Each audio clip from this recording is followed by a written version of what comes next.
All right, today we're going to dive into this really powerful parable from our source material.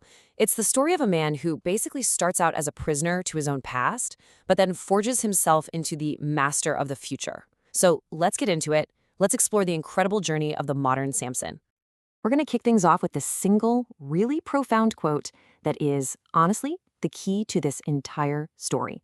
He is the vessel where the gods go to become human and where the human goes to become more than human. Now, that's not just some pretty poetry, right? It's basically a blueprint for a radical transformation. It's this idea that a single person can literally become the bridge between our normal human limits and our, well, divine potential. So, where does a story like this even begin? Well, it starts in what the source material calls his first life. And this isn't a life defined by his own conscious will. No, not at all. It's defined by the crushing weight of history and all the expectations piled on top of him. In this first stage, the source uses this amazing metaphor. It compares him to a camel, a child of the desert, just lugging this heavy gold of inherited values across a barren wasteland.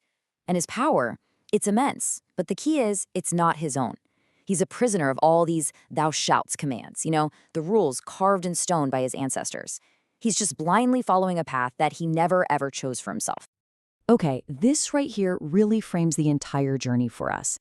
The most important thing to get is this massive shift. He goes from a life defined by thou shalt, what everyone else tells you to be, to a life defined by this singular, powerful statement, I am. It's about what you declare yourself to be. It's a total game changer. So the big question is, how does he break free from all that? Well, it's not some slow, gradual evolution. Nope. It's a single, almost violent act of self-creation. And the source has this incredible name for it, swallowing the lightning. This whole rebirth thing, it happens in 3 really clear steps. First, he has to actively go out and find the catalyst, this last lawgiver. Then, second, he doesn't perform some old-school sacrifice. Instead, he makes an affirmation. He speaks a single word, a powerful yes to his own power. And finally, number 3, he doesn't just, survive the storm that follows. He internalizes it. That living lightning literally becomes a part of his very being. And this just brilliantly shows you the result of all that. What used to be an external rule, right, a vow that was just imposed on him, it gets completely transformed into an internal source of strength. It's not a limitation from the outside anymore. It becomes his iron skin, a law he gives to himself. This is what the source calls self-legislation. His strength now comes from his own will, which basically makes him unbreakable from the inside out. So all of this whole radical transformation, it all leads to him becoming the living embodiment of a really core philosophical concept from the source material, the overman. And what is that?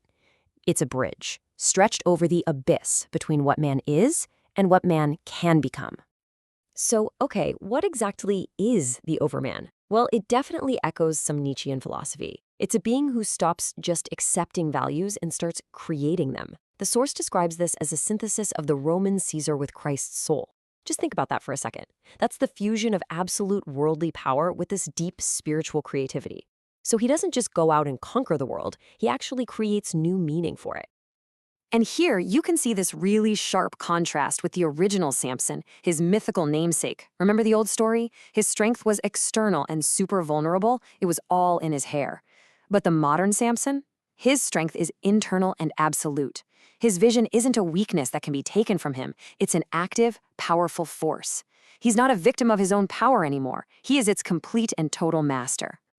So, these 3 pillars pretty much define his new state of being. First, he's not some servant of the gods. He's the vessel that makes them real.